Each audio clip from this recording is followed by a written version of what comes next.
Спасибо!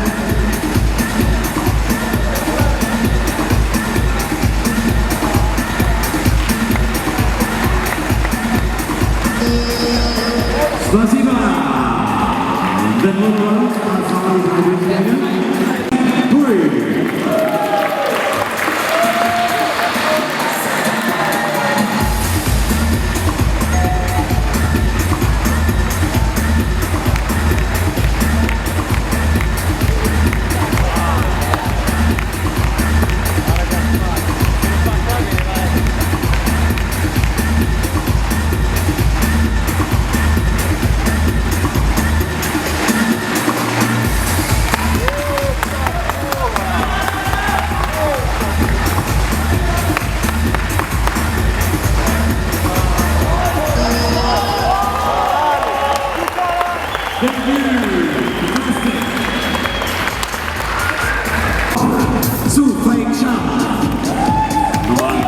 Lord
Finish. Stop. Спасибо.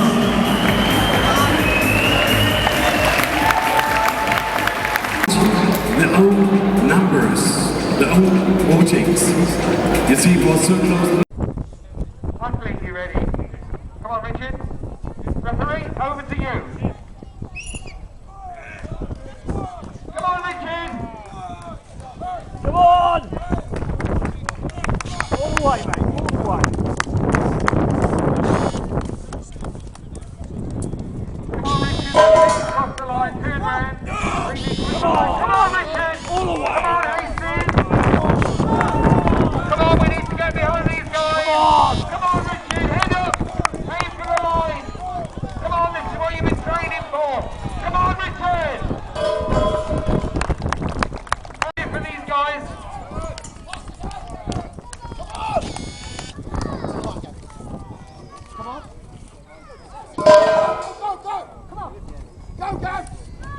Come on, Gavin, this is good. Absolutely brilliant. Come on, head up. Come on, Hastings. Let's be a loud crowd. Come on, Gavin, that's good. That is good. Come on, Paul. Come on, let's hear it for him. Come on, guys. Loads of cheering. Come on,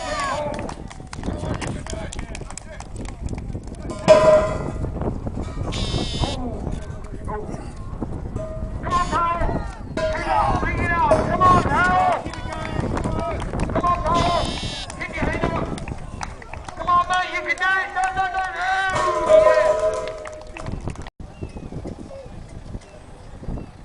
Okay, timekeeper's here and ready. Athlete, referee.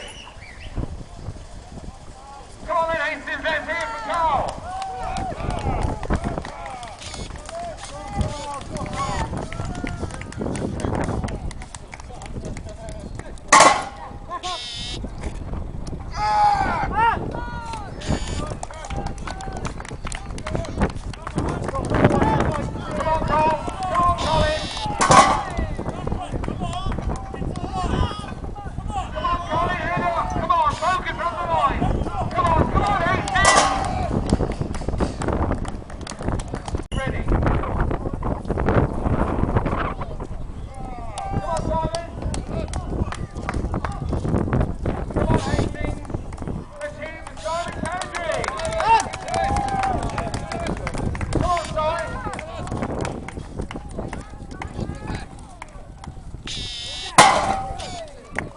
Come on, Simon.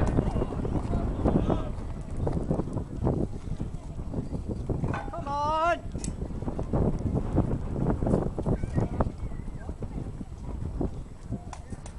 Come on, Simon. Come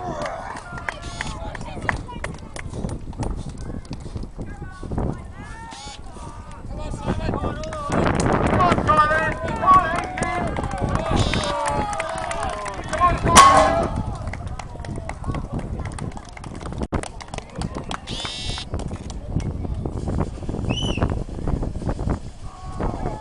Come on, Paul. Right, keep going.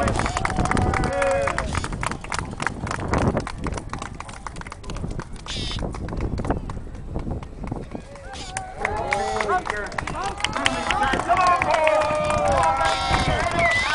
on, line. Come on, Paul. Come on, Paul. This is good. This is good.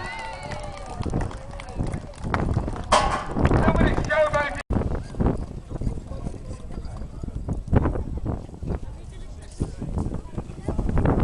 Okay, Enzo, clear on the 10. Squad athlete ready. Come on, Enzo. Come on, mate. Come on, Enzo. Come on,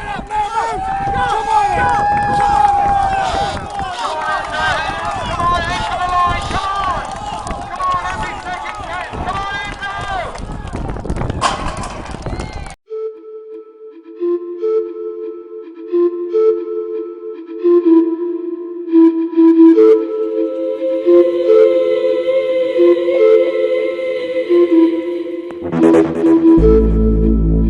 How could I know and how could I reach it? And in my mind, think about it, I know it shows. Sunny romantic days, sunny romantic days. You couldn't see how you couldn't see. You couldn't see how you couldn't see. You couldn't see how you couldn't see. You couldn't see that's true. I can see what you are in my mind, in my head instead. I couldn't know how I go when it's romantic days, romantic days. You could always call me, you could always do it. Doing what was right, doing what was right, doing what was right, doing what was right. Sonic romantic in my mind.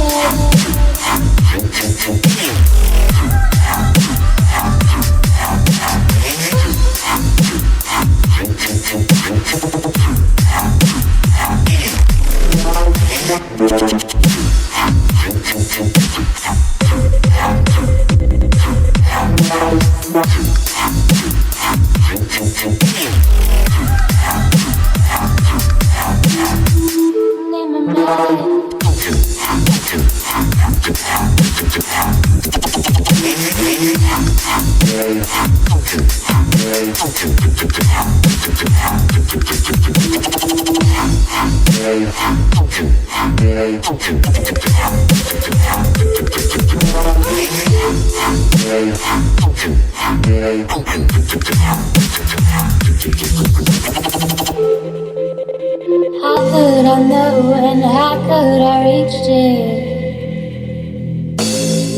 And in my mind, and think about it, I know it shows.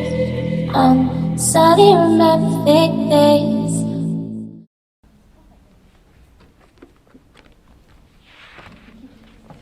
Welcome, everyone. Thank you so much for coming out tonight. My name is Piper Steggy Nelson, and I am the publisher of the Texas Observer. I will be your moderator for this evening. And before we start, I wanted to let you know that we do have a great opportunity. The event is being live streamed. So if anybody would like to let their friends and family know at home that they can watch it on their computers, or if you are a big fan of the tweets, it's nowcastsa.com is where you can find the live stream. So we're excited about that.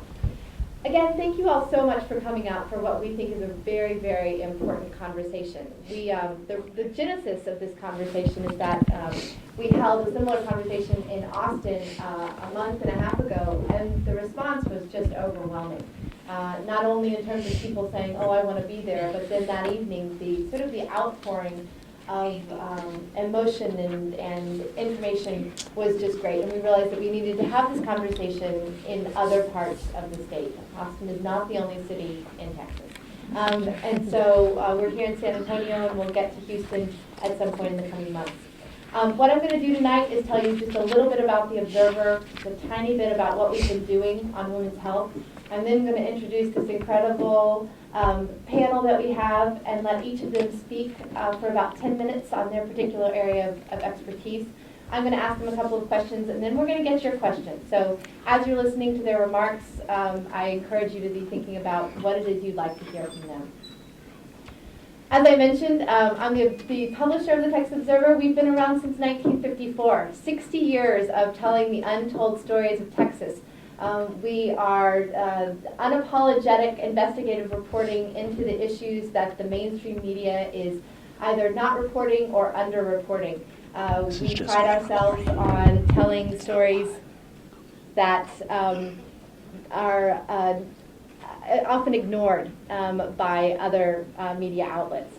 On particular on the women's health front, for example, about a year ago, year and a half now, April of last year, a woman named Carolyn Jones came to the Observer and said, I have actually had to undergo some of the regulations passed by the Texas Sonogram Law, and I need to write about it, and I would like to give you a first-person account of what the Texas Sonogram Law meant to me. Well, she shopped this story to a number of different outlets, and they said, "Oh, that is not what we do." Fortunately, it's exactly what we do, and we published this essay, and I still cannot read it without crying. It's extremely potent. It's very compelling, and we're very proud that we were the only outlet to run that. Since then, we have done a stellar job, and I can say this because I have nothing to do with the editorial side, so I can be proud about such things without being boastful. But we've done a stellar job of covering women's health and the issues of women's health in this state, whether it is the filibuster this summer, the legislation that was passed, or the current challenge to the legislation, which is why we understood that it was so important to have this particular conversation. And I'm really excited to be here tonight and hear from this particular panel about the issues that are of importance both before the legislation, after the legislation, and the challenges to the legislation. So with that, I'm going to introduce our stellar panel. I'll start to my right.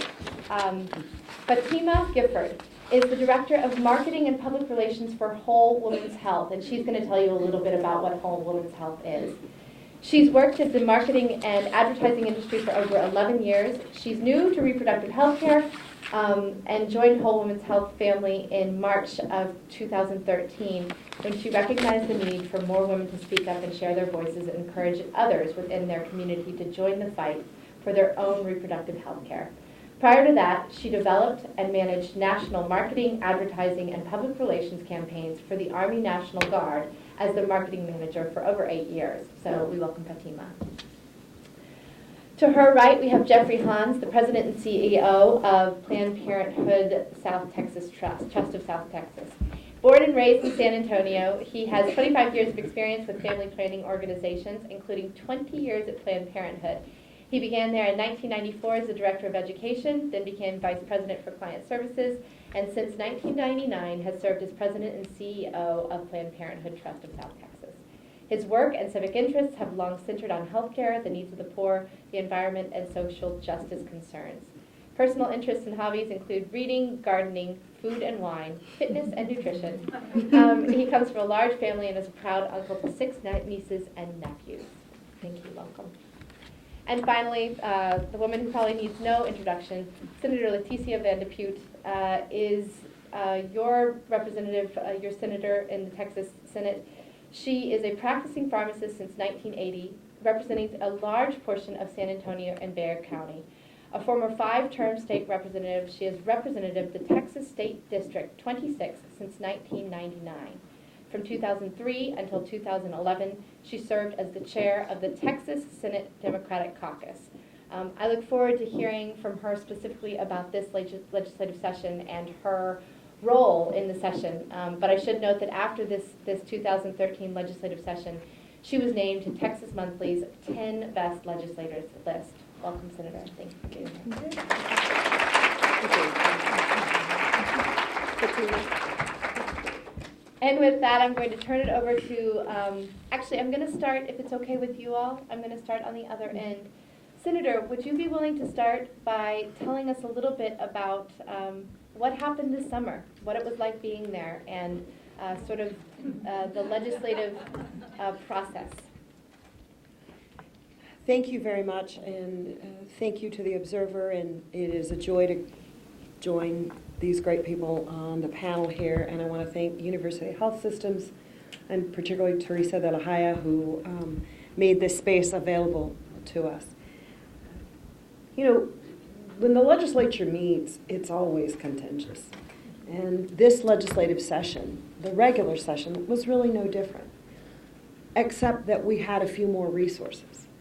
And so to talk about the special sessions this summer, you really have to reflect on what happened during the regular session. Well, the comptroller had made a horrific error in the revenue estimate, telling us when we left in 2011 that we had to cut the budget so badly.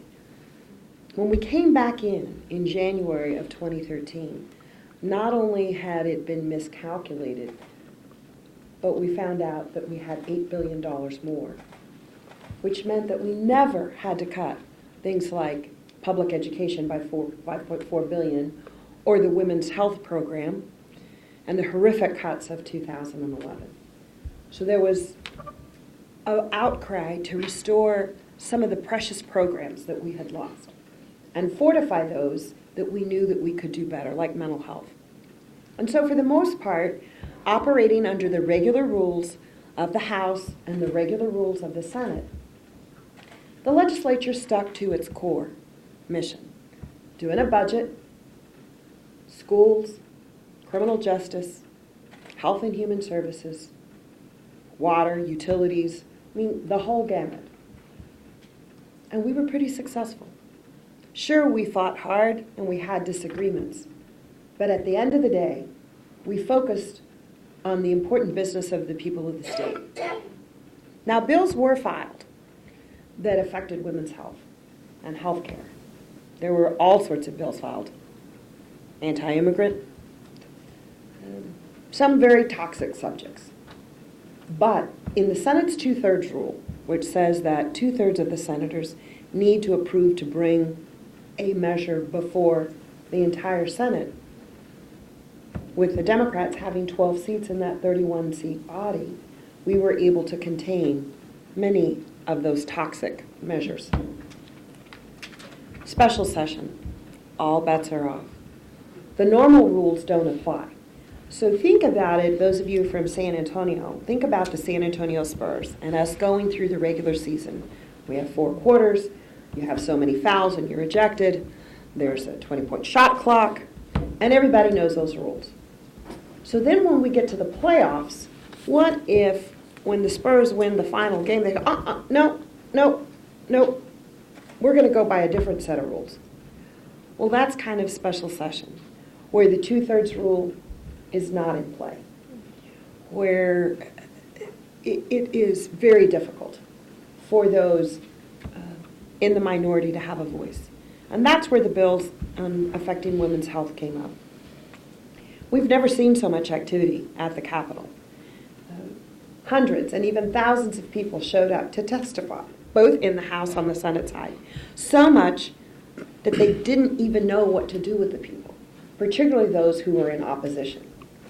I watched people stay at the Capitol over 24 hours just for the ability to have 2 minutes before a committee to voice their displeasure with these bills.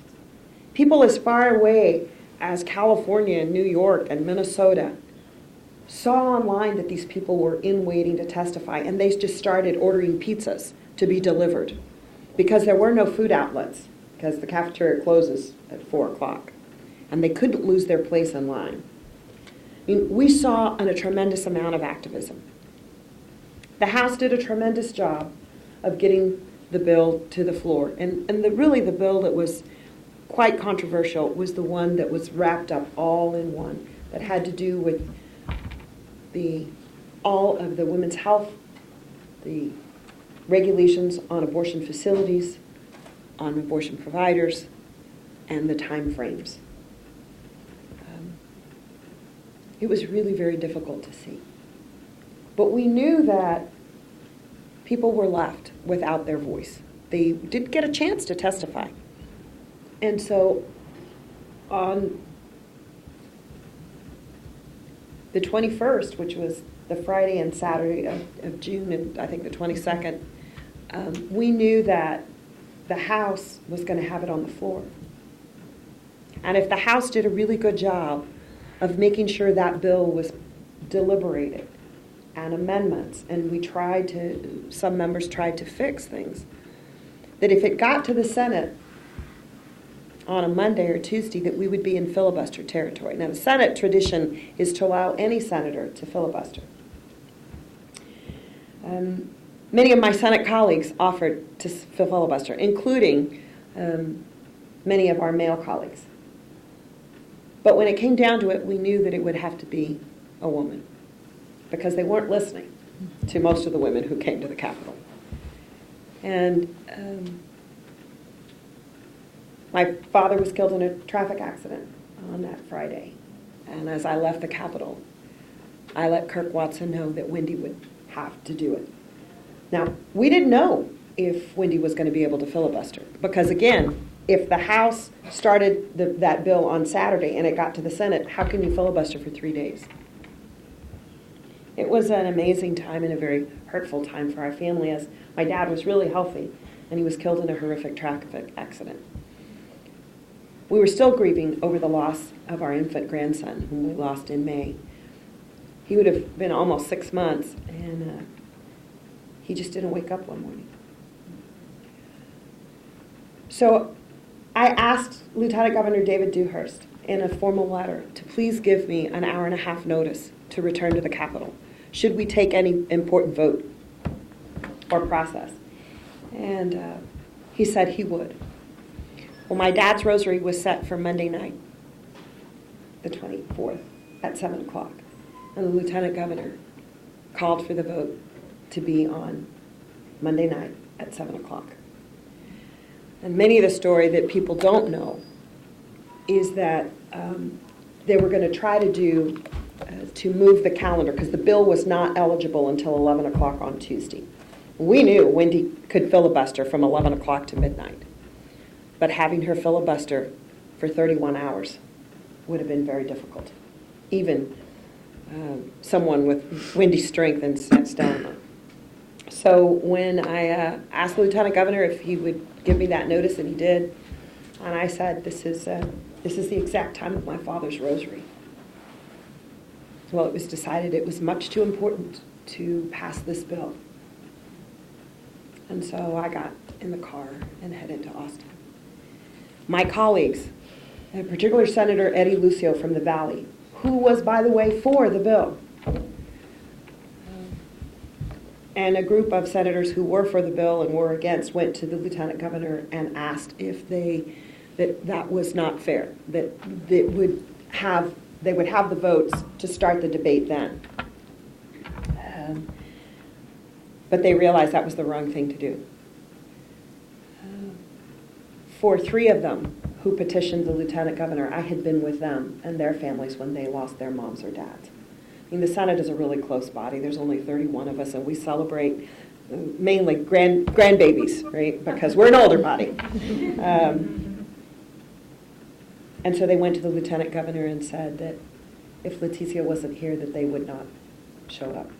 I think he thought that maybe if they would come to the rosary and come back at 10, that they could start. And they informed him that they would not be there until 11 o'clock on Tuesday. So for even those who in the Senate were for this bill, you have to understand that they all stood up and said, We don't do that. Therefore, given Wendy the opportunity, and I had no doubt that she could do that. I had no plans to return on June the 25th. We had a very late burial for my dad. That was the only one that we could secure at Fort Sam Houston, where he wanted to be buried. And after that late afternoon burial, we gathered as a family to remember my dad. And we were all together, and members of my staff were there, having known him, some of them for now almost 20 years. And there was the video pictures. You know how families will collect video pictures. And we were watching that video montage, and there was a picture there of my dad taken in May, 2 days before the baby died, as I celebrated the governor for the day. And I called him out because he was an amazing man. And he stood up and he was clapping and he was blowing kisses at me. And I saw it, and he was standing up for me, and everybody else was seated. And that visual of him in the Capitol and everybody looking at him and him standing up for me just jarred me, thinking, Wendy's standing up right now.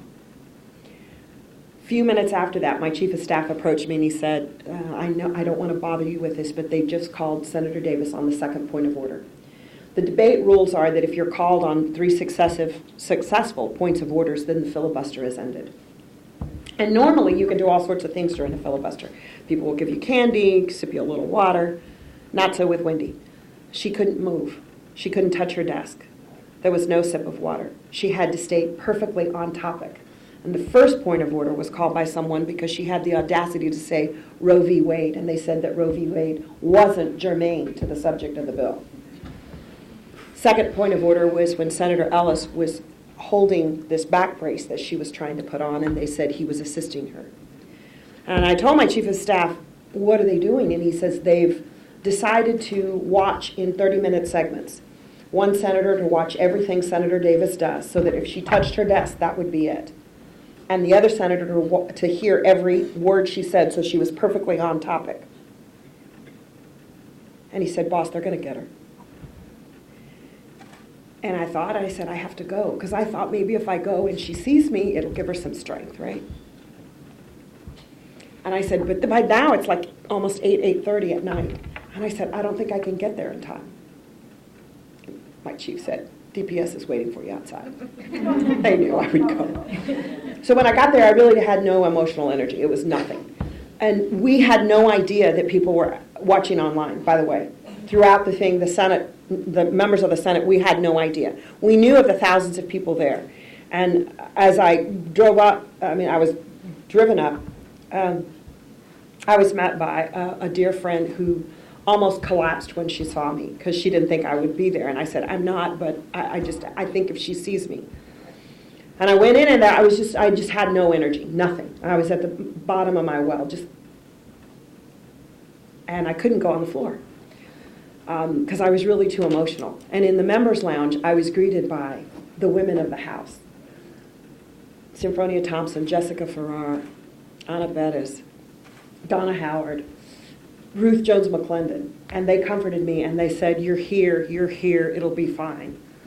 And I went out, but I didn't want to really look at Wendy. She saw me, but I thought if I went to her, then maybe she would want to hug me, and that would have been it. That would have been a point of order. So I stayed way on the other side, rooting her on. And it was Senator West's wife, Carol, who came to me, and all the women were, I sit pretty close to the railing on one side, and they said, you're here, but you're not here. Because I wasn't engaging at all, and I couldn't. I had nothing. I had nothing. And Carol said, I know your dad, and your dad was here, and he stood up, and it just jarred me that, yeah, my dad stood up, and I saw Wendy standing up. And at that moment, Senator Campbell called the third point of order, because Wendy said sonogram, and they were going to rule that the sonogram was not germane to the subject. And when I heard that, I turned around, and actually Carol West was holding my hand, and I went, oh, hell no. And I walked to the dais because I thought, this is ridiculous. And I think it was more anger. I wish I could tell you it was some more divine or that I had this great leadership or something. I was angry. I was really angry that someone would twist the rules so much in a representative democracy where debate needs to be done, that they were so incessant on having this bill passed that they would throw the rule book by the side. And so I went and I defended it and said, okay, sonogram is in the Texas statute. It's the only thing that's required before a woman wants to terminate her pregnancy. And I argued, in the state of Texas, if you have an appendectomy, a sonogram is not required. If you have a tonsillectomy, a sonogram is not required. However, in the termination of a pregnancy, a sonogram is required. It is in the statute, and this is a bill about it. So they decided that they were going to let the Senate vote, which meant that, yes, they were going to end it. At that time, I'm going to tell you, your senators kicked in every single parliamentary procedure we could, asking to appeal the ruling, asking to do everything we could because we knew that we had almost 2 hours to go. And 30 minutes before the strike of midnight, I think the folks in charge got really desperate because they realized that we were doing it very effectively on parliamentary procedure and stuff. And then it was the frustration of me not being able to be recognized. And so about 20 minutes till, or about really a quarter till, I could not be recognized. By that time, they realized that every time that I would be recognized, I would draw that clock out. And so my mic was turned off. And I know that the presiding officer heard me, or the press heard me, the gallery heard me. I mean, I was jumping up and down. And so it was out of frustration when I finally got recognized after screaming that I said, at what point must a female senator raise her hand or her voice to be heard over the male colleagues in the room? Because they were recognizing every one of the men, and they weren't recognizing me. And I think what happened is that it encapsulated exactly what was happening at the Capitol and in our state, is that they're not listening to women. They weren't respecting women. They weren't respecting gynecologists and obstetricians who all opposed this bill as bad for women's health. And so the crowd erupted. They had been pretty good before that, very respectful. But they could no longer be contained after watching hour after hour of rules being thrown to the side. And it was the people who finished the filibuster. Now that building that we call the Pink Dome and the Capitol is larger than the U.S. Capitol. It's taller. That building was shaking. I mean, I remember being so scared. I'm thinking it was vibrating so hard. I thought, it's a granite 4-story building. But the people were going to be heard. And so at least for one night, the people's voices were heard. But what happened then was the social media and the Twitter world. We had no idea that there were hundreds of thousands of tweets or Facebooks or people watching online. And what happened is that people all over this country, and particularly women and the men who love women, were watching in astonishment.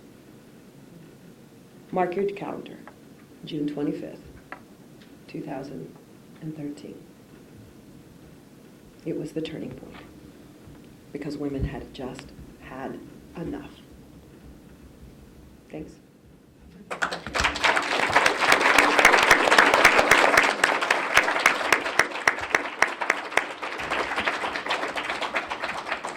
Thank you so much. That was remarkable. Thank you. Jeffrey, can you tell us a little bit about the legislation, the role that the legislation has had, will have on women's health programming in the state? Sure. I can't do so without being overcome with appreciation for what you did. But the damn thing passed. But it is interesting how it changed things and electrified people. And I think that there's a whole lot going on now that traces its origins back to that night. So they passed this bill, House Bill 2, HB 2.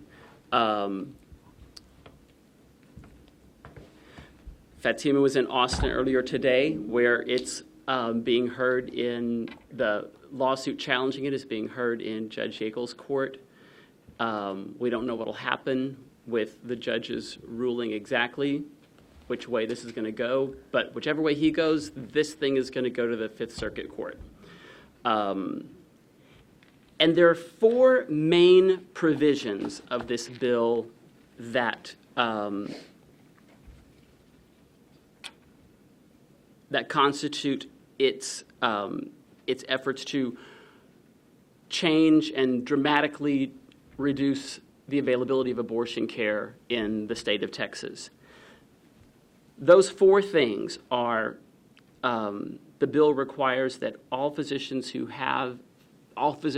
provide abortion care must have what they're called active admitting privileges at a hospital within 30 miles location of where the abortion is performed.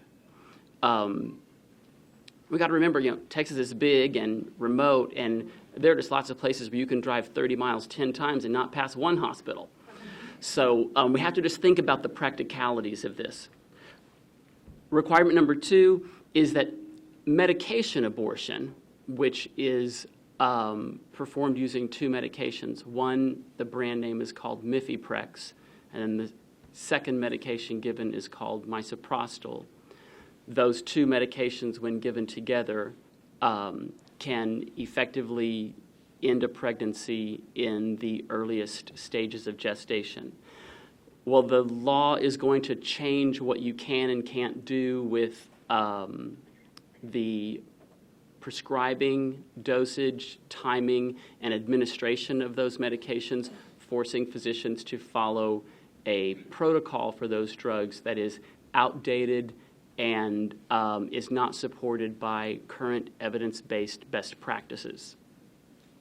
The third requirement of the bill is that all abortion care, including the placement of a pill in a woman's hand, all abortion care must take place in an ambulatory surgery center.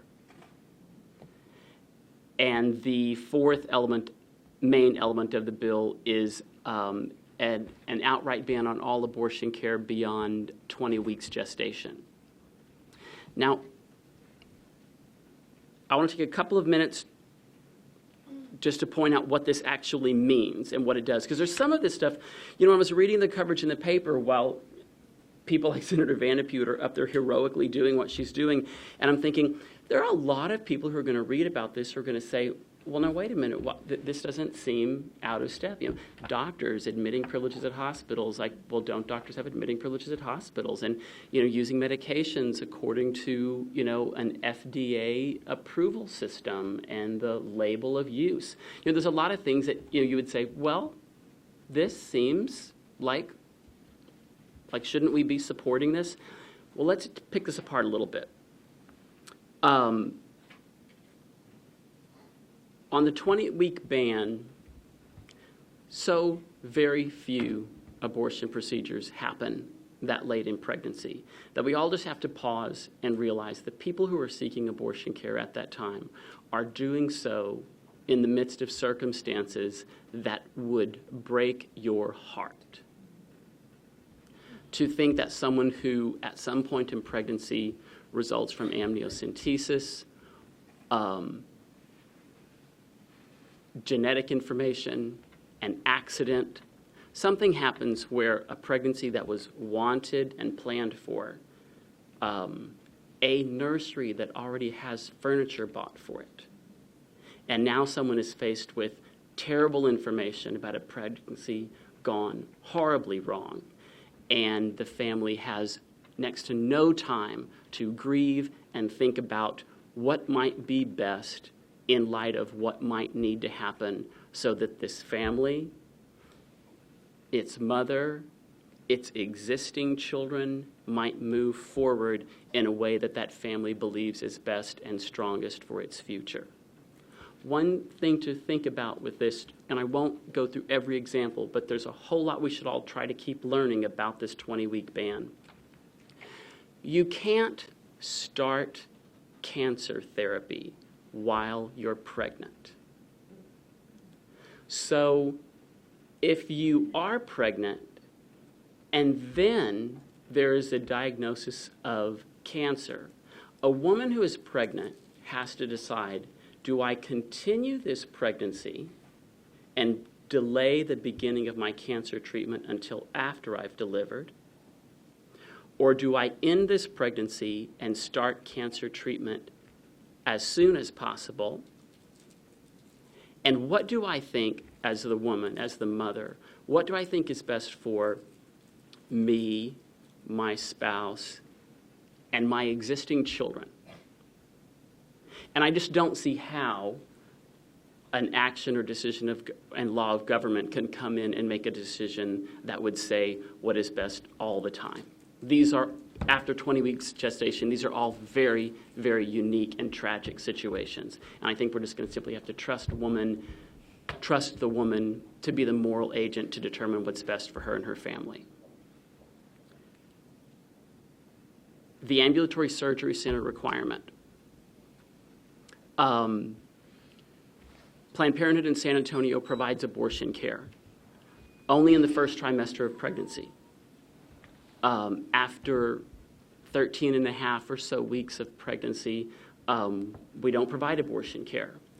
Because we limit our abortion care service to the first trimester of pregnancy, and just to be sure, the reason we've done so is that that's when 90% of all abortion care is accessed.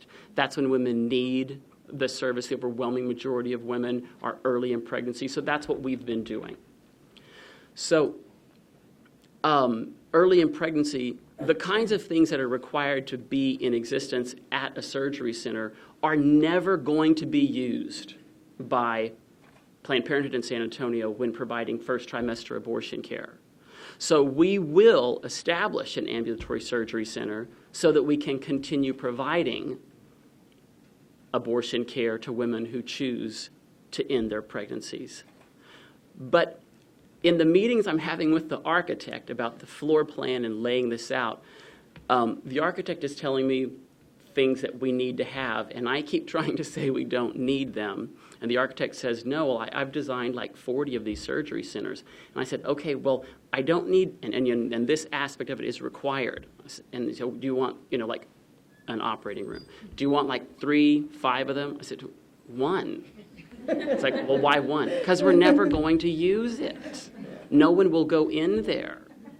Well, but you're building a surgery center. I know, but we don't actually need that. We're just going to have it there so that a woman can stand in this building and we can put a pill in her hand. And we can all look at the beautiful OR.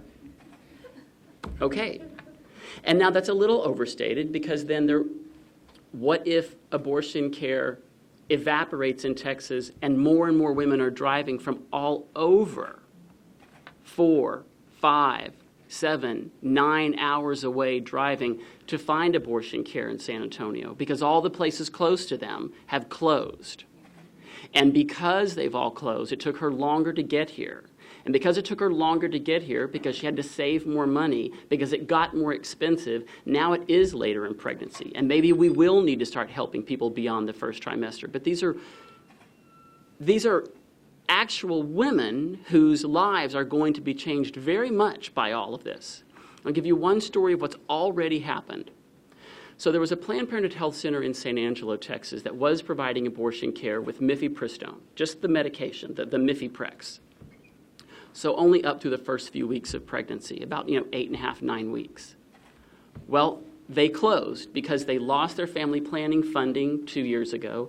They were blocked out of the Women's Health Program for revenue to cover their clients who did not have money for family planning. And now they can't stay open to provide any of these services because they don't have the resources. So abortion care is also going away. So we have a woman from San Angelo who makes an appointment for her abortion in San Antonio.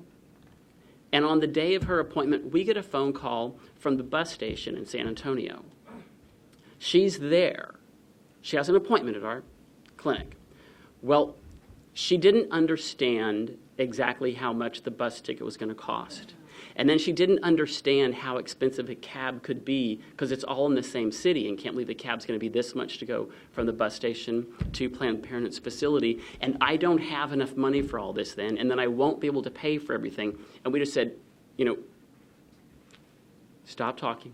stop crying, tell us what street corner you'll be at by the bus station, and we're going to send someone to come pick you up. This is just going to happen again and again and again. And it's not just an idea. It's not a public policy debate. It's the way people's lives are going to unfold now. Two more things quickly. On the medication abortion and the prescription of the administration of these medications, this was approved by the FDA over a decade ago when RU486, the French-developed medication, brought to this country under the drug name mifepristone and the brand Mifeprex.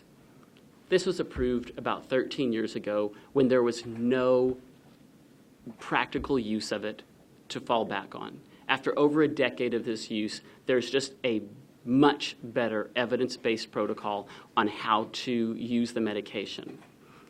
Dosage, timing. One of the biggest changes we made is that the second medication, the misoprostol, we just send her with that. She has to take it sometime after the first medication, the mifepristone. She takes that at home or at her sister's home, if that's where she's gonna, maybe that's where she's staying while this happens, or her best friend. Well, now she's gonna have to come back to the clinic for that medication as well. And what if she did drive from Fort Davis to San Antonio? And then if this medication starts to work, how is she supposed to drive home while this is happening? And then so is she supposed to get another hotel room night in San Antonio? And how does all this get paid for? And then on the admitting privileges. This one, it's just been a long time since Marcus Welby was on television. And this idea that, whenever we have to go to a hospital, our family physician is going to meet us at the hospital and is going to, walk into the floor and start, ordering nurses as to what should be done and all this. When you go to a hospital, you get taken care of by a hospitalist, and that is best. And there are so many physicians who do not have hospital privileges.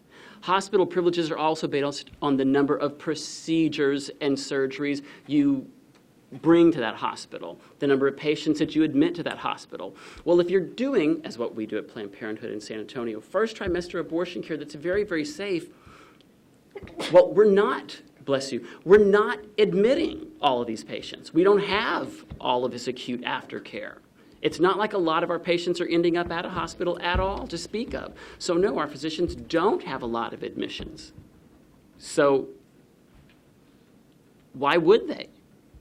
And further, in some of these more rural, remote, and smaller towns in Texas, a physician might not be able to get admitting privileges based solely on subjective ideological decisions. My organization was trying to help the Planned Parenthood clinic in Midland, Texas hang on before it closed a couple of months ago. And they were the only ones providing in-clinic abortion procedures in about a 4 to 5 hour radius. Well, long story short, there is no way, and I got it on really good authority, is as close to the horse's mouth as you can get from Midland Memorial Hospital. There is no way that a physician providing abortion care in Midland, Texas is going to be granted admitting privileges at Midland Memorial. It's just told, it just ain't gonna happen.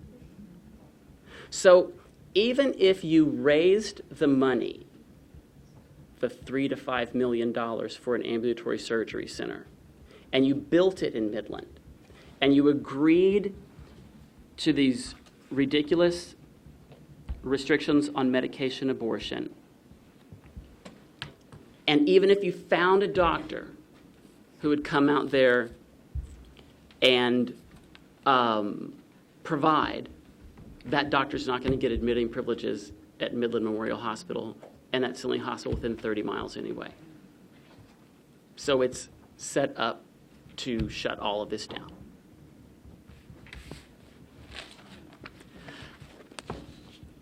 Stay tuned to the lawsuit, and let's hope we get some injunctive relief.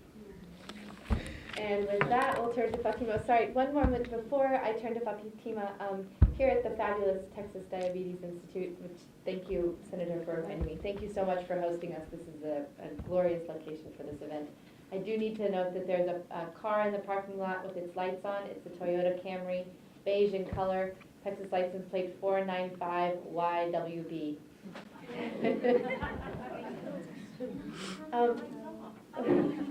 Fatima, could you Yes. tell us a little bit about the challenges to the legislation? Yes, absolutely. So I actually want to start off and tell you a little bit about Whole Women's Health and what we do and who we are, because I think that has a direct correlation with the reasons why we are fighting so hard within the legislation right now. And Senator, it directly comes from what you guys did at the Capitol. We got our strength from you. The legislation came at a time where it kind of happened to us, you know, and we are a community-based, privately owned organization committed to providing comprehensive gynecological care, including abortion services.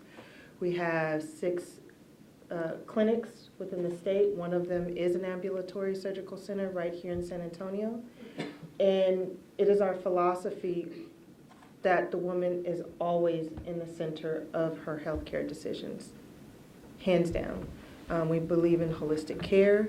We believe in all women have the choice to make whatever decision they want to make with their healthcare decisions, and whether that means they need an abortion, we provide that.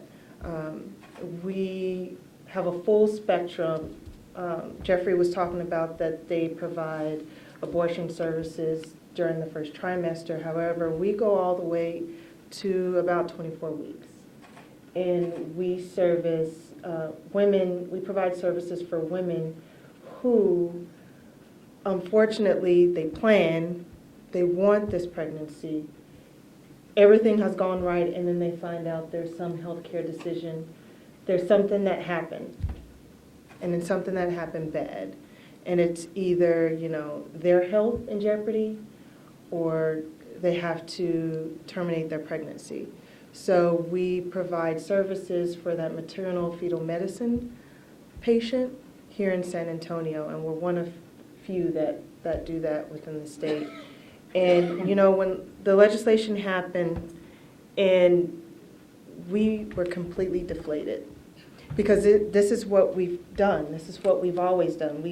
Whole Women's Health has been around since 2003. We started in Austin, and now we're in San Antonio, we're in McAllen, we're in Beaumont, we're in Fort Worth. I mean, we're trying to expand our reach as far as we can so that we can provide services for as many women as we can throughout the state. And so when this happened, and it was just this perfect storm of a bill that touched the regulations on the, you know, our providers, facilities, and the way that we administered, you know, medical abortions. And it's like, none of this improves the health care of women. None of it makes sense to us. So we're like, no, this is not happening to us. It'll never go through. So, you know, when the filibuster happened, we were all there. We were all cheering. We were all in the gallery. We were all on our feet. We were all excited and emotional. And it was just this array of emotions that happened. And I remember all of us, quite a few of us there, and we all just kind of looked at each other.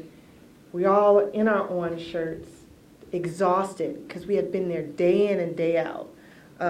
Social media, we had one person just dedicated to social media every single day, every moment, everything that happened, you know, we were tweeting, we were posting, we were sharing, we were engaging, we were communicating. And when the clock struck 12, we said we did it, and we just kind of exhaled, and then within 12 hours it kind of superficial. We were starting all over again.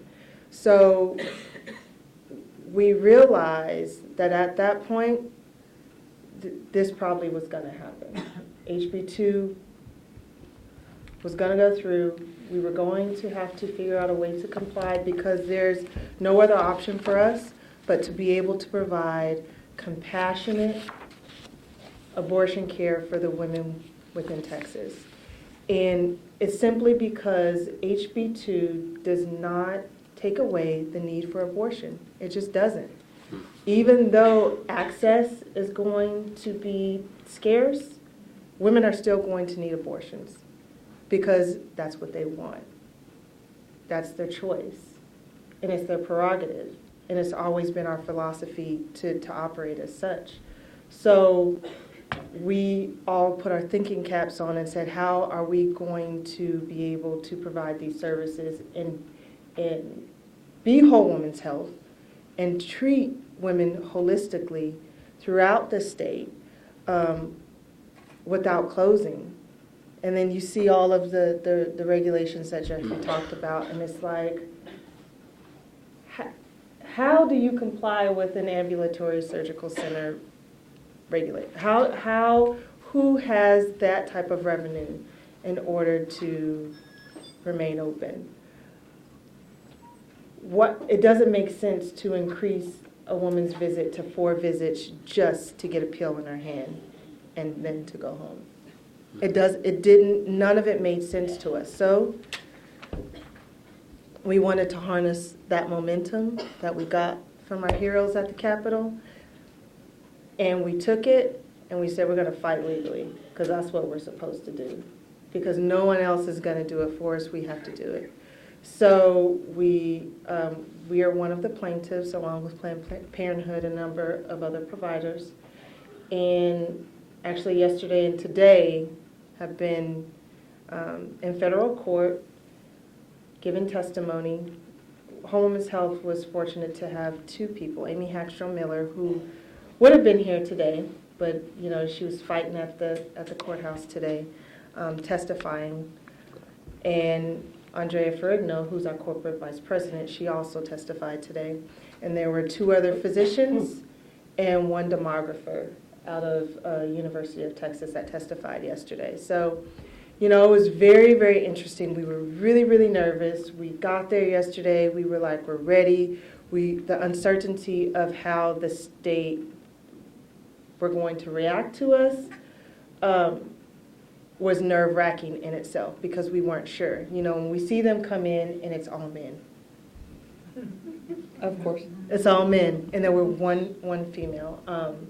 I believe it was 11 men and 1 woman on the state side. And then us, we come in and we're confident and we're ready and we're prepared, and it was all women and 1 male. It was very interesting. Very interesting because, state gets up and says, oh, they're just blowing air, there's no proof. HB2 is going to improve the health care for women within the state of Texas. This is important. We need to, keep it as is. Man. And then, our litigators stand up, confident woman, and says, oh, but you're wrong. And these are the reasons why. So it was very empowering. It was very exciting to be in the courtroom yesterday. We weren't sure what the strategy was going to be, if they were going to have anyone testify. We knew that we were going to have 5 people to testify. And we just weren't sure which direction that it was going to go in. So right now, basically, the reasons why we chose to take legal action is because we need more time. We know, of course, we would like to say HB2 go away, but we have to be practical and realistic, right? So right now, we are asking for more time in order to comply with whatever that final version of HB2 is going to be, right? So there was a lot of information that we presented that, you gave us 90 days to comply with these very complex and onerous stipulations of admitting privileges, and that, it just doesn't, that's not enough time. Simply because every hospital network has their own requirements. You can go to San Antonio and one network and they say, yes, you need to be board certified with this amount of time, an amount of cases, and here's your checklist that is 15 pages long. And then you may go to Fort Worth and their requirements may be 50 pages long, and it may take you, 6 months to get through just that process of applying. So all of that should have been taken under consideration when saying that here's HB2 and it goes into effect on this date. Regardless, next week on October 29th, the 20-week ban will go into effect because that was not challenged. The only two provisions that was challenged on our legal fight this time was the admitting privileges piece and then the MIFI-PREX protocol. So those two.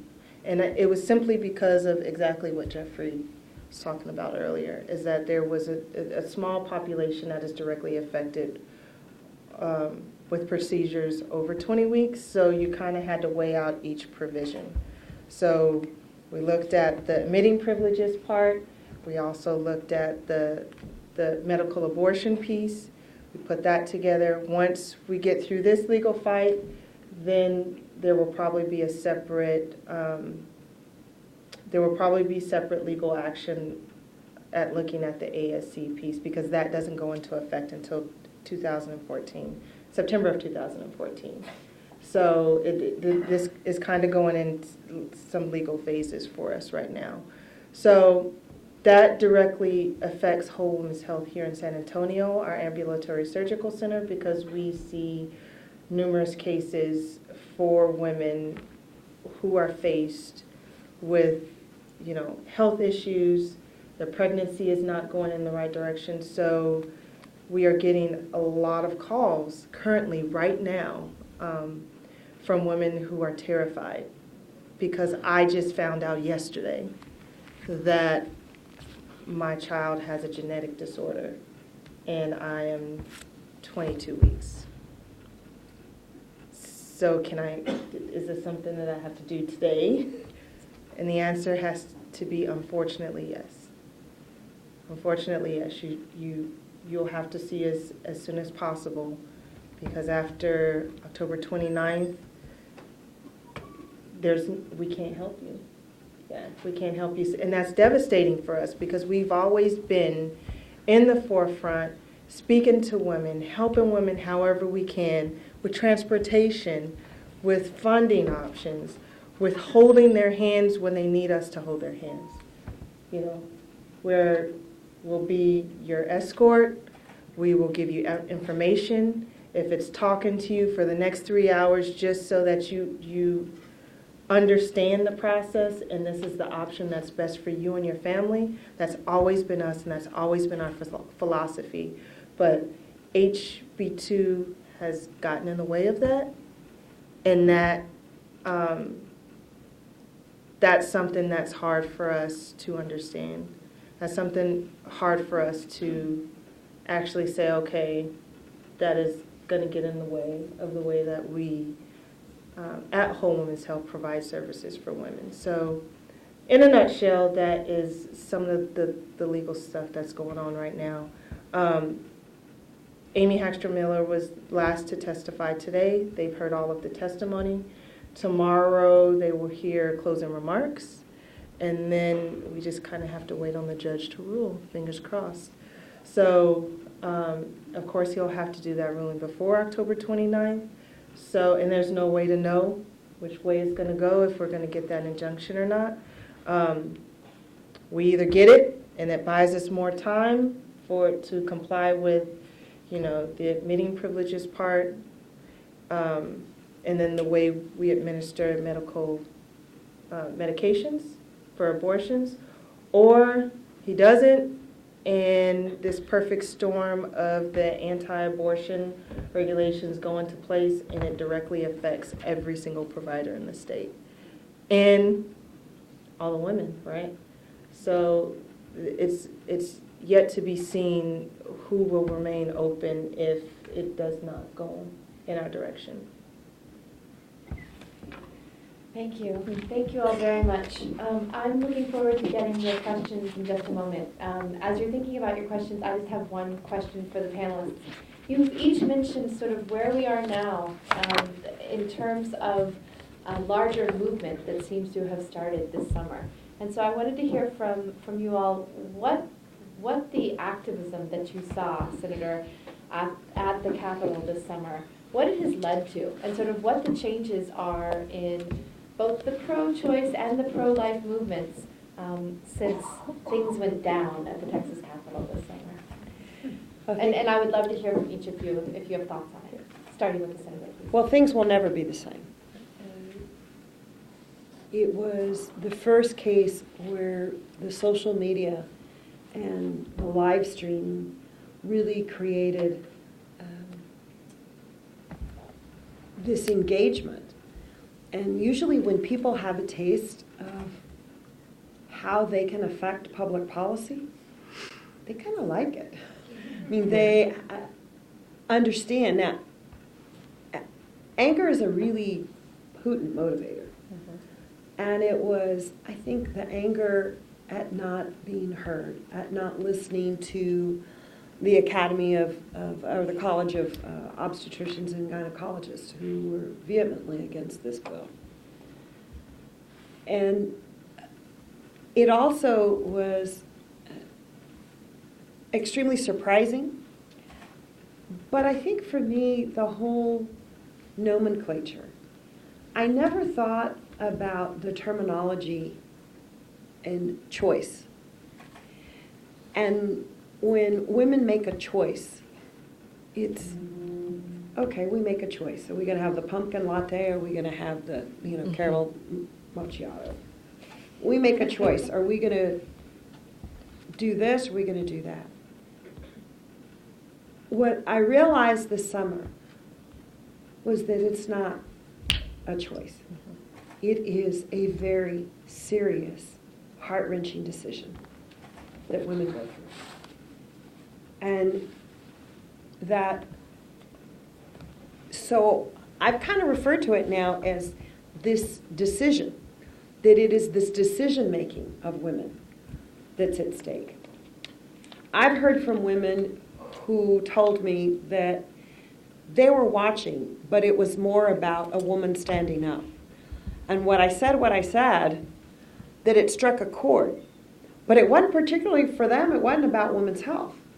It was about them being in the corporate boardroom or nonprofit boardroom or in the media and trying to pitch an idea or something and just kind of being dismissed. And 10 minutes later, some guy will say the same sort of thing and, boy, you run with it. We're going to give you staff. That's a great thing. And they're like, didn't I just say that 20 minutes ago?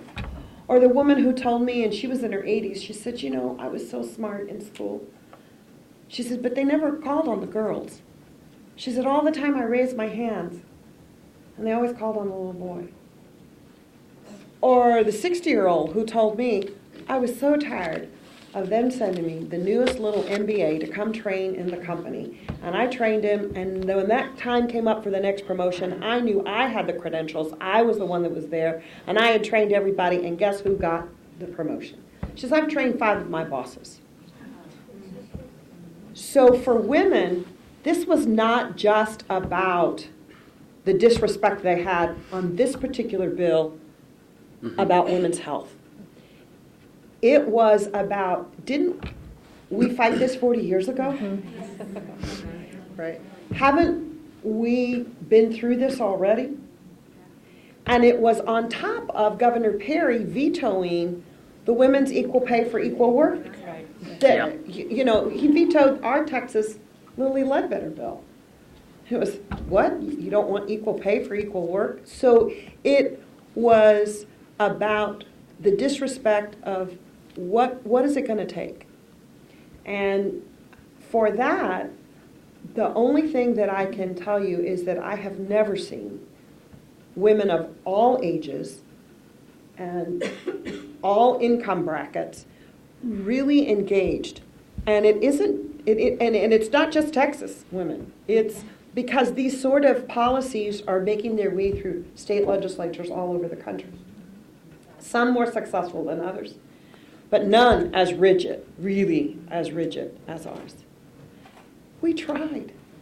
We tried to get an exception for rape and incest in that 20-week bill, understanding that sometimes there is a 13-year-old that's molested by her own father that doesn't even recognize she's pregnant. And for the state to tell that family, you have no options. Or your 13-year-old is raped by a monster and she doesn't know. And she's been told that if she says anything that her cousin's going to get killed or their little sister's going to get killed. Folks, those things happen and you know it and I know it. And you go to the Rape Crisis Center, you go to the child abuse centers, and they tell you that happens. That's not the great Texas we know, but it happens. So we tried to get an amendment, said, how about rape or incest? How about rape or incest of someone younger than 14? No. No, no, no. And I think it was that sort of sentiment. So what I see is we're going to have to use my favorite four-letter word, and that's vote.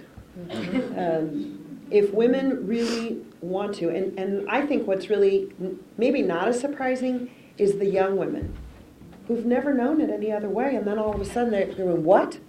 What? And those women on college campuses or those young professionals, because you see their grandmothers told them, and their mothers have told them. Just like my mother told me, she said, sweetie, reproductive rights are so important to you. Because if you can't plan your family, you can't plan your career. You can't plan your career, you can't live a life of dignity. And it's about the control. It's not about anything more than somebody else being able to control your destiny. And that's why we fought for reproductive rights. And young women just kind of didn't get it. Why? Because they've grown up and it's been okay. And now all of a sudden, these young women are thinking, wait a minute, what? And so I think it's really opened that engagement. You know, government has a way of correcting itself when the pendulum swings too far one way or the other. The pendulum that we have is pretty extreme. And I think they just went too far. And the people will react, and hopefully common sense will come back. Well, there are some numbers to back that up really quickly. With regard to the special session and the filibuster, 175,000 people watched this on the Texas Tribune live stream. There were 1.4 million tweets that were generated in relation to Wendy Davis's filibuster. There were more than 34,000 calls to state legislatures opposing the bill, and more than 15,000 people turned up in person in the first week of July alone to oppose the bill. So if you believe in the whole tip of iceberg stuff, and when you think about what you just said right now, Senator, I'm like, this has gotten attention. Where's that going to go? What's that going to pay out? We'll see. But you can't say that this was some sort of flash in the pan. It just wasn't. And I think that before now, we didn't really use, I know we haven't really used social media in that way. So it was this amazing communication piece. I remember us using Twitter where when people were getting rowdy, standing in line, and we were tweeting, hey, calm down. We need you to calm down there. Otherwise, because you're making it rough for us up here on the third floor. And then calm down. Because everyone was following on that was our means of communicating during session. That was our way of communicating, was via Twitter. And I mean, it not only allowed us to engage with an audience that we may not have ever reached before, but we also worked together. So many different organizations that we had never talked to before we were working together because we all wanted the same thing. We all had the same common goal. And that was powerful for us. It was really amazing just to see the reach, the national reach that we had just by utilizing social media. During this, it seems like a very long time frame, but it really wasn't. It really wasn't. During this short time frame, the reach and attention that it garnered just by tweeting or posting. And it was just a beginning, because everyone is still pissed off. Everyone is still mad. So this is a great time to vote and to get people registered and to go out and educate within your communities. It shouldn't stop this summer.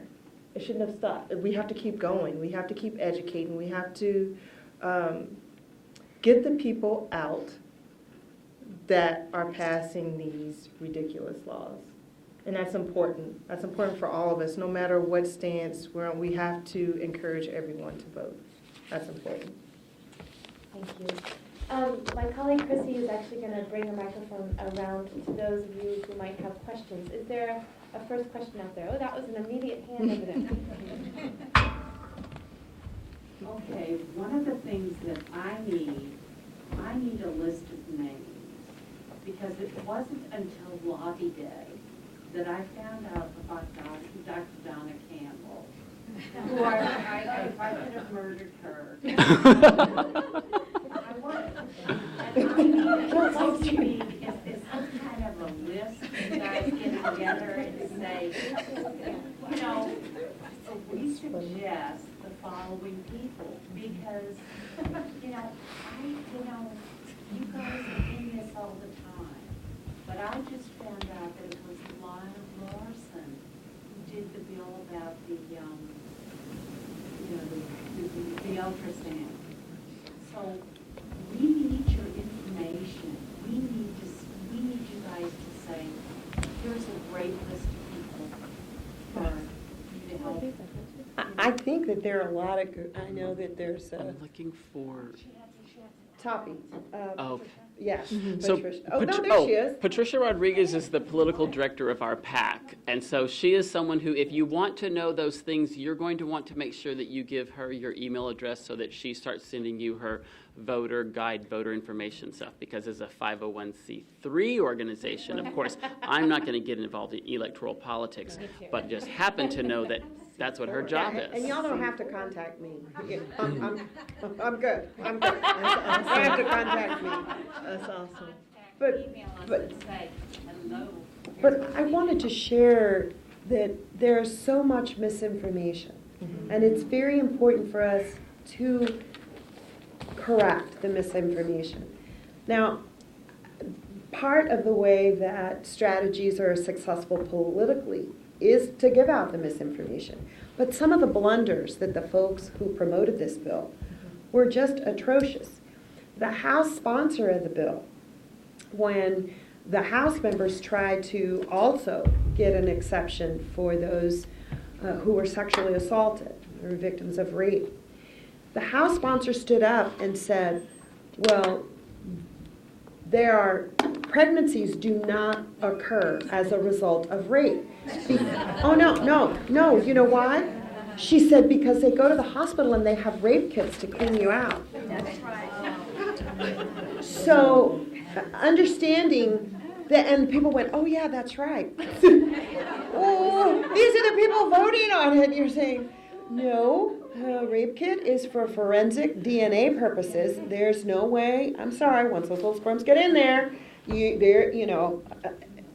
basic.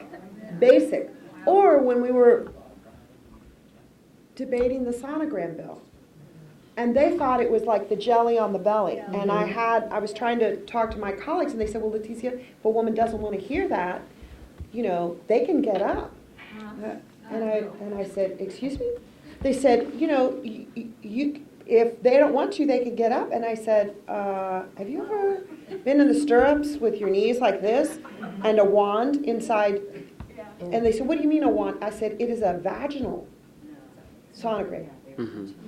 They thought it was like jelly on the belly type thing. And so it's important for us to get that information to people, but also the information that's really important about, because you say, well, we want to improve the quality, because this is one of the weirdest things that you need to vote for this bill because it'll improve the quality of the health of women who are seeking abortions.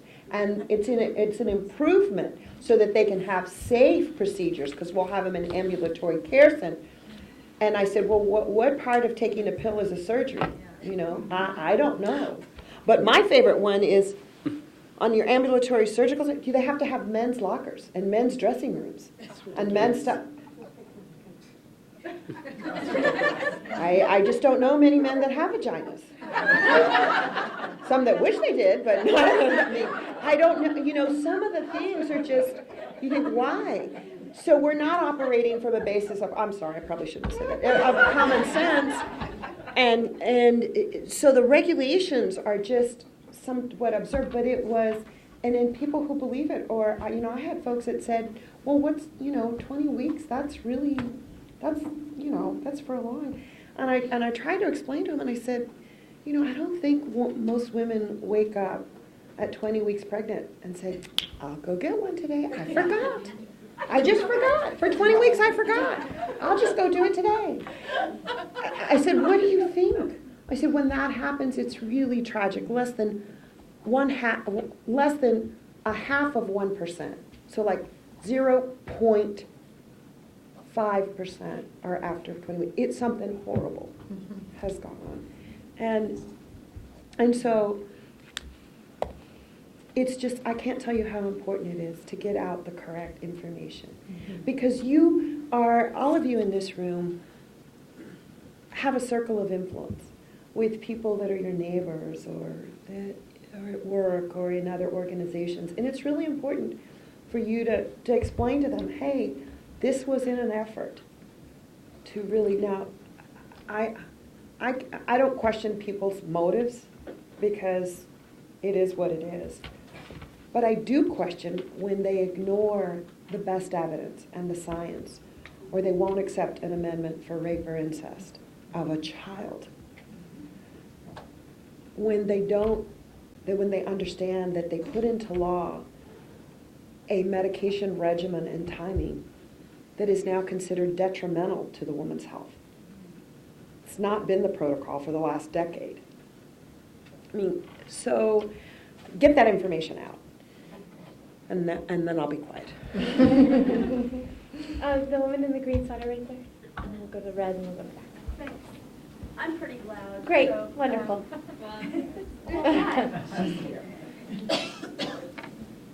I agree that we have to get this information out, and I thank you for giving us information tonight that I didn't know, and I thought I was pretty well read, and I thought I knew. But those are important things to share, like the medication and FDA approval, et cetera, and in fact we're going against. Those are very important pieces, and so I guess one of the things I would really, really love is those points. And where can that's very succinct what you did tonight. All of you just think, here's a bullet point, a bullet point, a bullet point, a story you told. Wow, we didn't know all that. So that brings me to my second, is I believe very strongly, as we see everywhere, women are going to decide in Texas who the next governor is. And where I live, we're all Republican. And if I don't know how to break into I need an audience. I need to be able to find women that will be willing to listen. The way it is so polarized and hateful right now in Kendall County, they don't really want to talk to you. I mean, I've been spit on, but that's, you live there too. You have another one over here. I just saw a caucus forming. Right. But it's how can we, some good ideas, and you don't need to share it right now, but if we could communicate and get those ideas about how we can invite ourselves to organizations where we might have that audience, and then your wonderful points that you've made. And I guess this isn't a question, and unless I say, please, can you give us some answers and give us some talking points and how we can refute that this is not in the best interest for women? I mean, we can,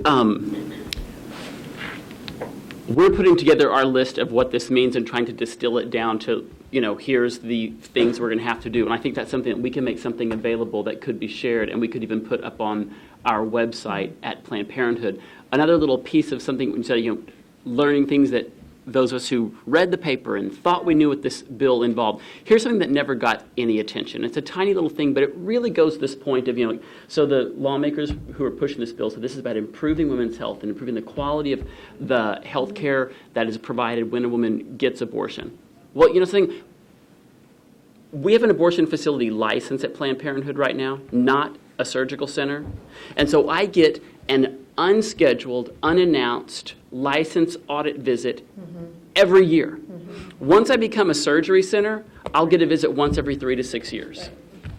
So how does that improve oversight and regulation and quality of healthcare? And that's something that never got to see the light of day.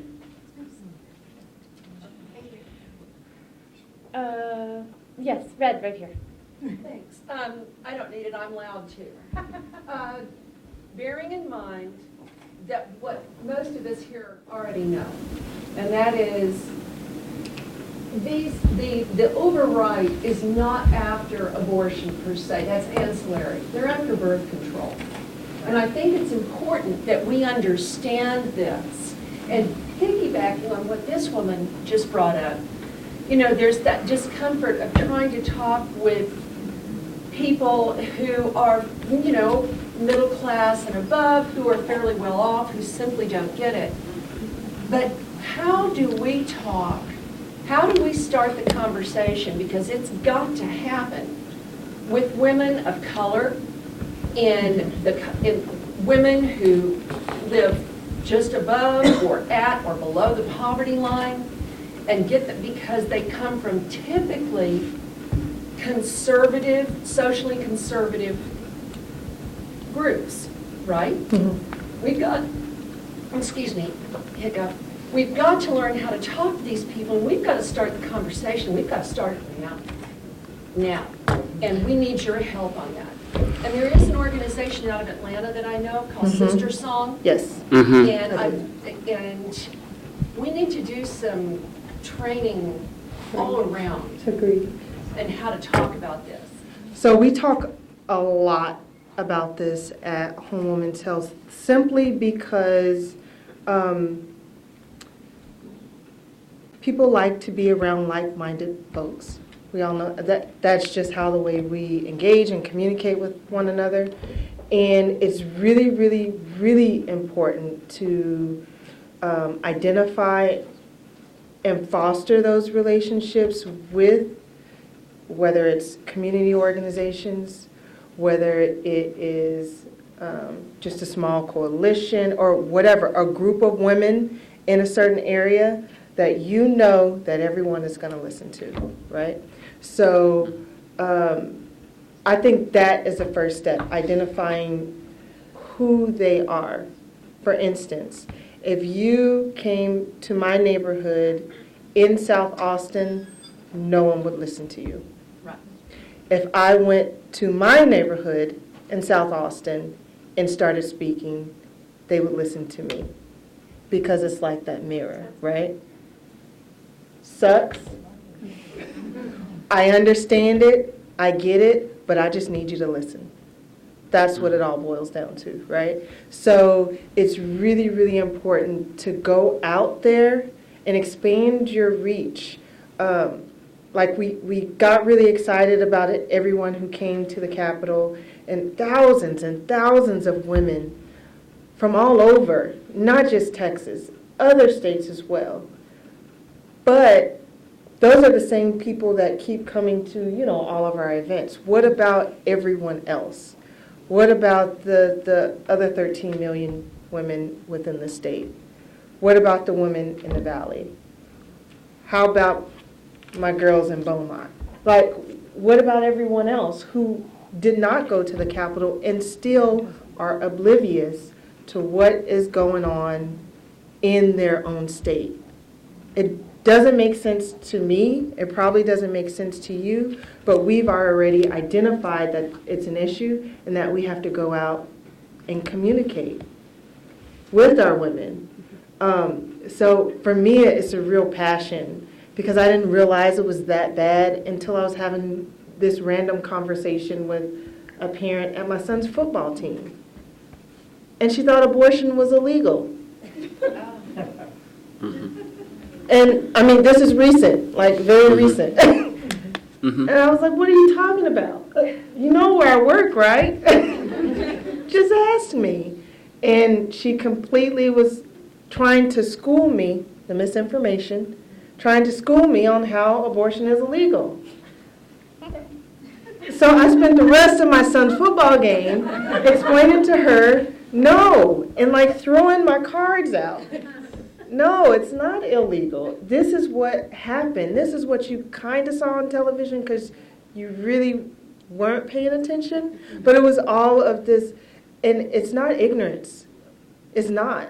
It's just misinformation and a lack of understanding. So, yeah, I'll go on and on that one. I'm going to go back here. Yes.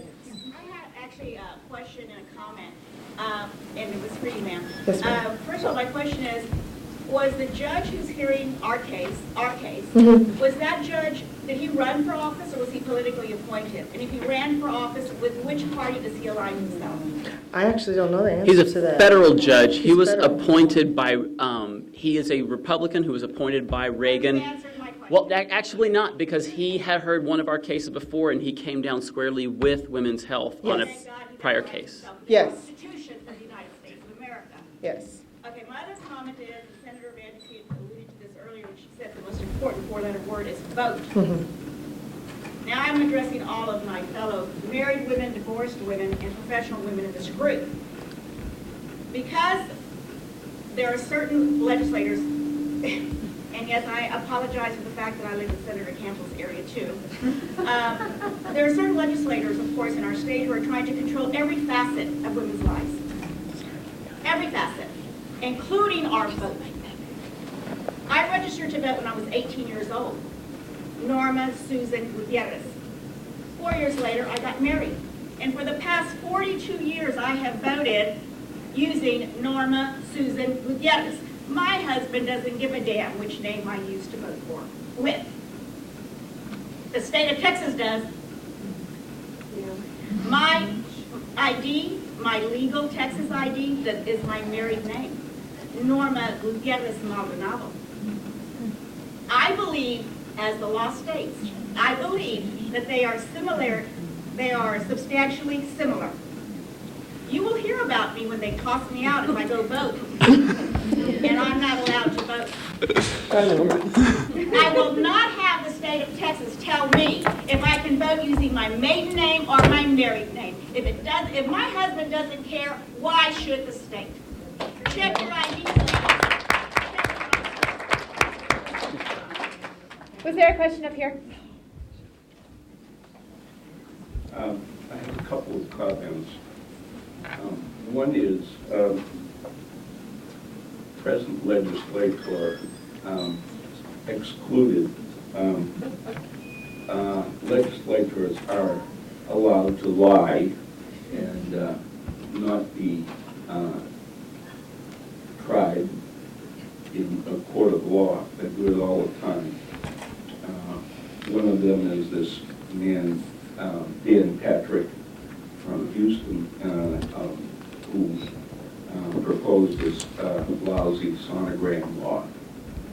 And that should be allowed. Also, legislation should be evidence-based. Evidence-based meaning that you can reference it in appropriate journals, scientific journals now. And none of this legislation that has been proposed and about to be enacted without court review is not evidence-based. To take one small part of it is the necessity of having a surgery center license.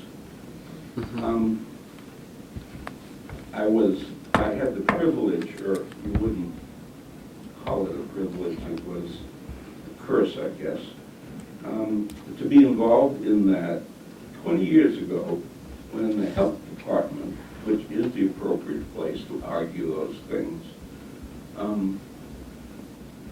convened a panel to decide just that sort of thing.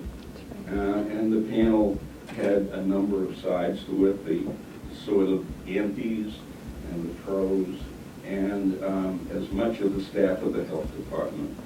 And evidence was presented that came from providers.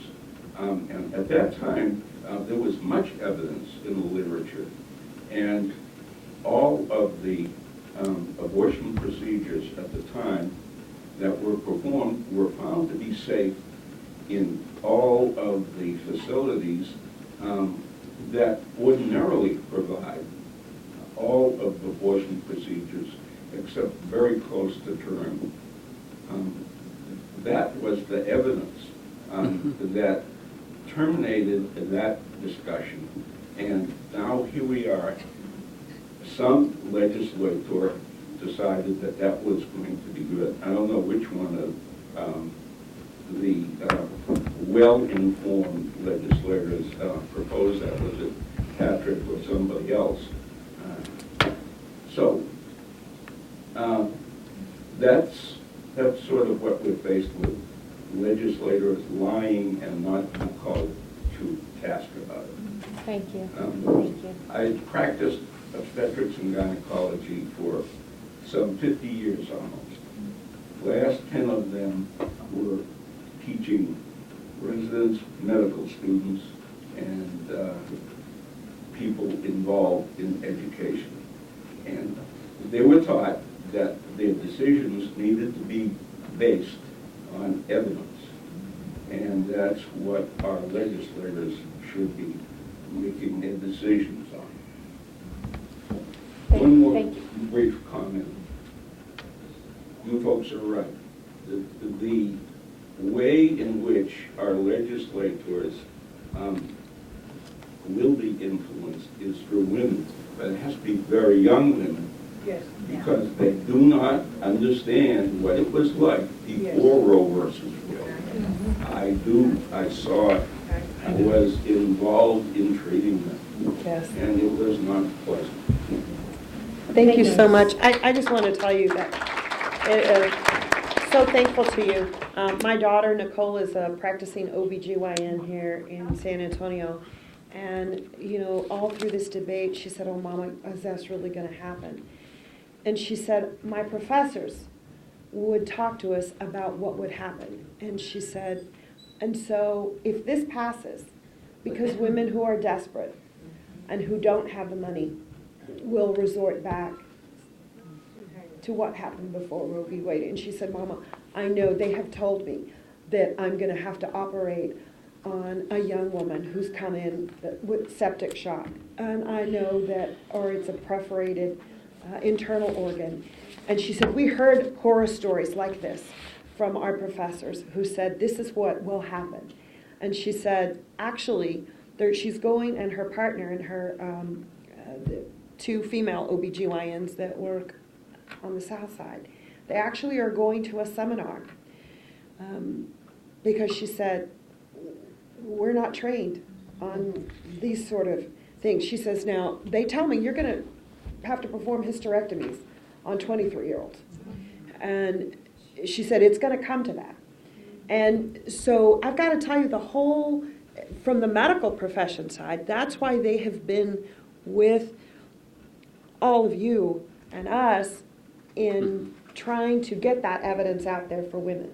So even physicians who, whatever in their own faith belief system, think that this is not an appropriate, whatever their belief system is, we're against this because the way that it was done is going to be extremely harmful and detrimental. And as my daughter said, she said, Mama, women are going to die. And she said, it's not me saying this. She said, because I don't know any better. And, she's 34. She says, we don't know. She says, but I do know that what my professors told me. So they're going to the seminar to try to figure out how do they practice now in this sort of realm. And they're not, neither Dr. Garza, my daughter, or abortion providers. But they are going to be faced with the aftermath of the decisions that the legislature made if you guys aren't successful. So good luck, and we're all hoping for the best. Do we have time? We have time for just maybe one more question.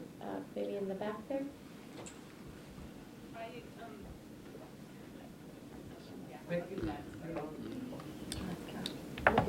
I came in late, so I didn't hear everything, but I want to thank everyone for the wonderful work that you're doing.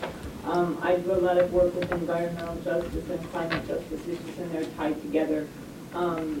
And one thing that I'm noticing is that we keep talking about the misrepresentations and the miscommunication about what's really going on, and all of the lies and everything, and just the number of people that don't know. And I guess I just want, we've been talking about this the whole time, but it just seems to me that we need something really big, and we need something really big before the next election. And I'm just, wondering, what is that? And I guess I'm asking everybody.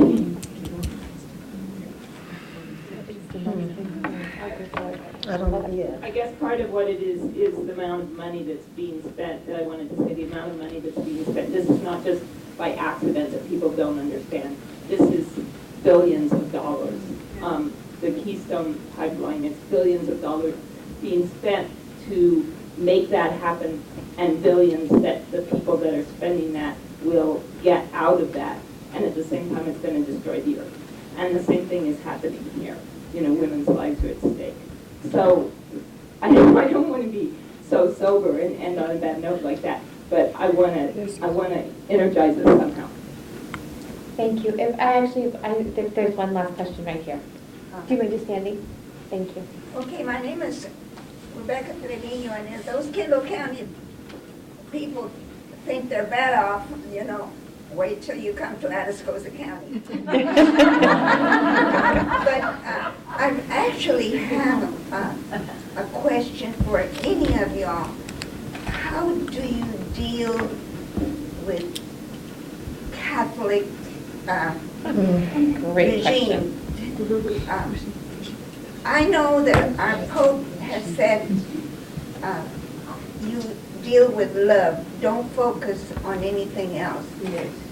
And I like to believe that because my daughter, and I just found out today, it wouldn't have been possible.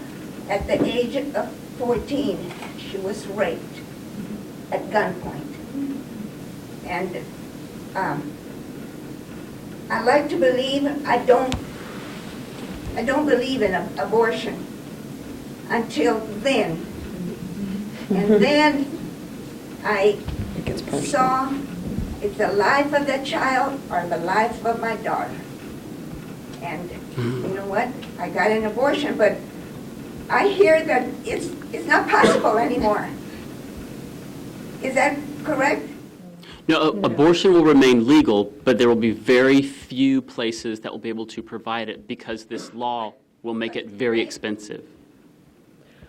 But that's Over over 20 20 weeks.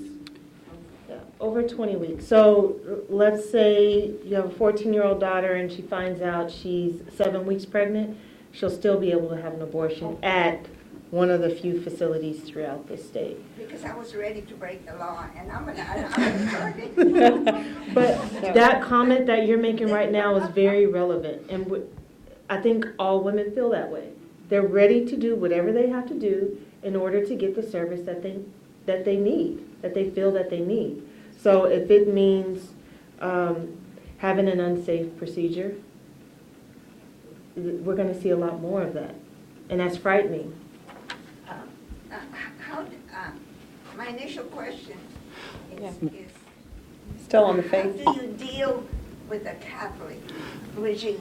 I think this is a great question to end with. If Well, you all have thoughts on this. All I'll say on that is I remind people at every turn of two things. Number one, the overwhelming majority of women who work at Planned Parenthood, and I would guess the same thing at Whole Women's Health, and who come to Planned Parenthood for their birth control and their other health care in this city are Mexican-American Catholic women. So if anyone says, oh, but Catholics don't, I'm saying the Mexican-American Catholic women who work at Planned Parenthood say, no, us and the clients are all Catholic women.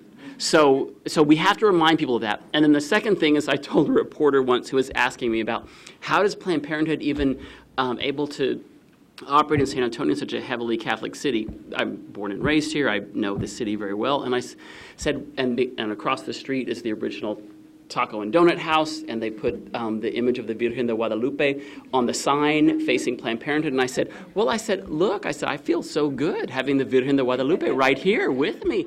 And the reporter is like, looking at me, and I said, this is the first woman in recorded history to benefit from a pro-choice public policy from God Almighty when he sends a messenger and she says, the messenger tells her, this is the plan, and she consents and chooses, let this be done according to thy will. She was given a chance to decide her future. We should lift up this Catholic icon that this is someone who benefited from a pro-choice public policy, and that's how it should be.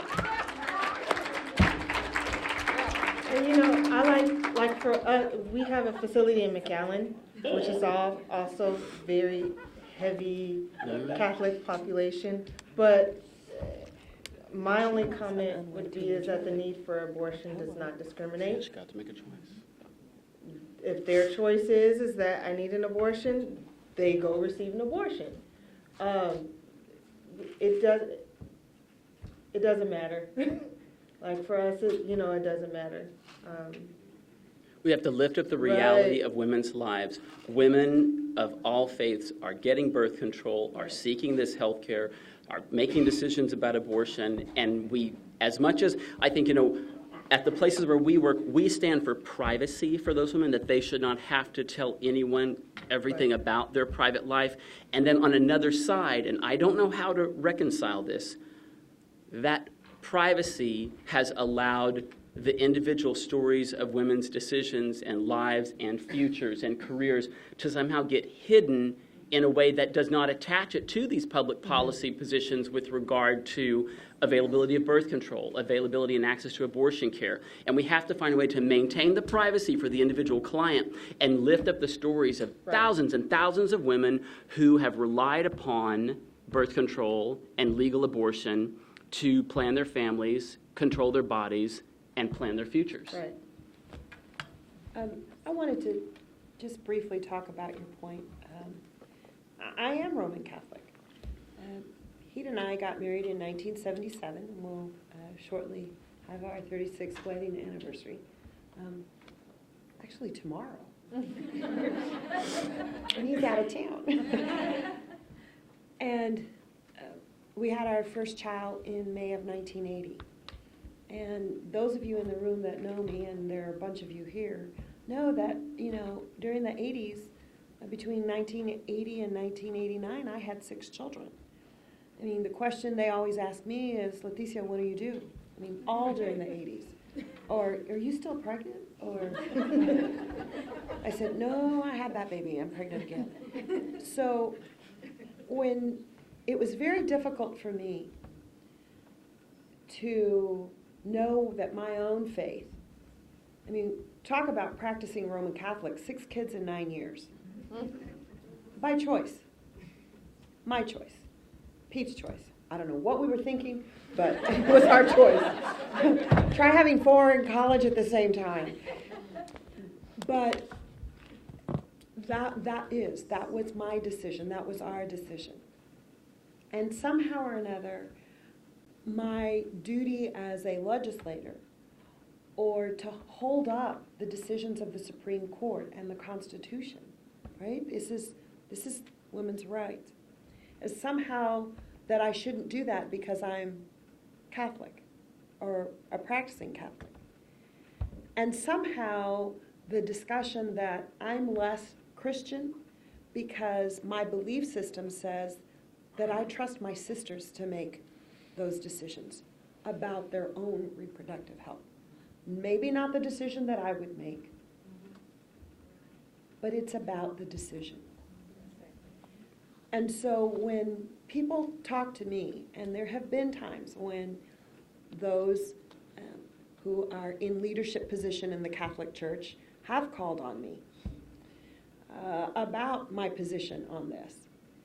And I tell them, if I need to be disciplined within the sanctions of the church, then I readily accept that. But I only ask that the church is consistent. And that if the church is also anti-death penalty, and they are practicing Catholics who are pro-death, that if I'm excommunicated, you better excommunicate everybody else that's pro-death penalty as well. So the point is, I have this belief system, but I have the responsibility as a legislator. And we just want it to be in a framework where it is. So guess what happens? The leadership in the church has decided it does not want to push the edge. I don't know how long that's going to take place, but I have conversations regularly. There's a great organization called Catholics for Choice. And there are women and men who believe in family planning and that it is the woman's decision. One of the things that I know we've got to end that is, I think, the really positive thing of this is not only the engagement and the civic awareness, but now all of a sudden I'm finding my very conservative colleagues talk about we need to have an interim charge on, family planning and unintended pregnancies.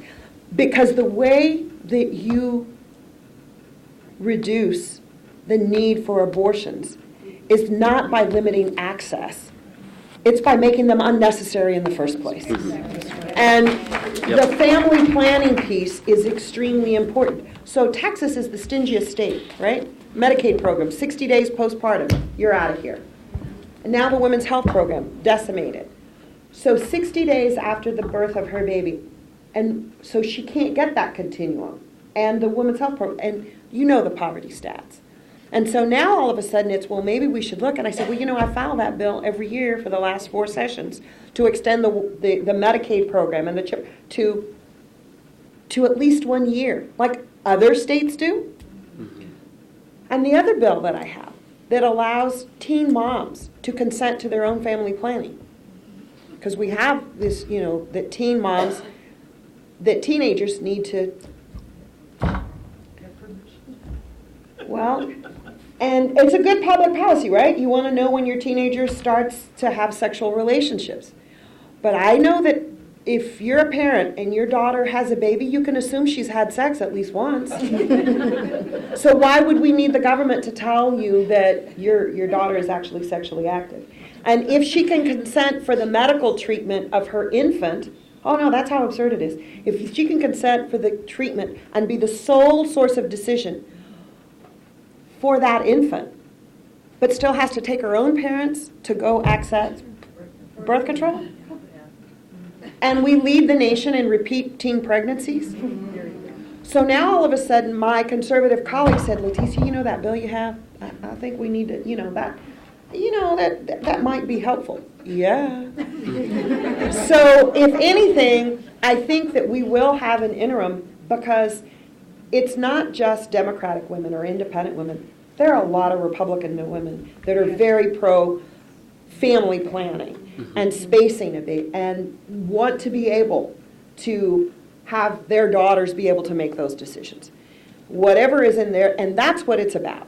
And so I'm hoping that as ugly and toxic as this was, that it's kind of like when you hit bottom and it's so bad that the only place to go is forward, and it doesn't matter. And we're finding these discussions all over the state. And so we're going to have an active session, I think, and concentrate on family planning. I think that women are engaged, and the men who love women in their life are engaged about this. So maybe we'll have a changing point. And we'll look back and say, remember when we had to fight for this? And we'll be really proud that we fought and that we stood up again, like the women did 40 years ago.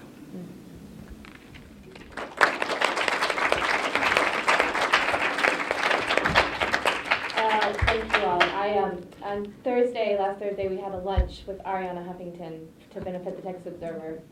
And she was actually fascinating and inspiring. And one of the things she talked about was the third feminist revolution that she thinks is coming. And she said, you know, the second feminist revolution was women wanted half of everything men had. The third is going to be what men have is crap. We don't want 50% of that. We want to create our own whole thing. And I feel like this sort of conversation and this sort of group of people is what's going to start doing that. So thank you all very much for being here. I'm very grateful for you. Thank you again to the Texas Diabetes Institute for having us. Thank you to the panelists as well. All three of you were inspiring and informative, and that is a difficult combination. So thank you very much. I will say you all asked for more information. We have some of your emails if you RSVP'd. If you would like us to send you information from Planned Parenthood or Whole Woman's Health about what's happening, about who you should vote for, not the 501c3s, but the other groups. If you would like to leave your email on the list outside, I will make sure that these groups get it and they can pass that information on to you. Thank you all again for being here, and have a good, safe trip home. Take care. Thank you. Good night. Thank you. And you know, we've already done that. So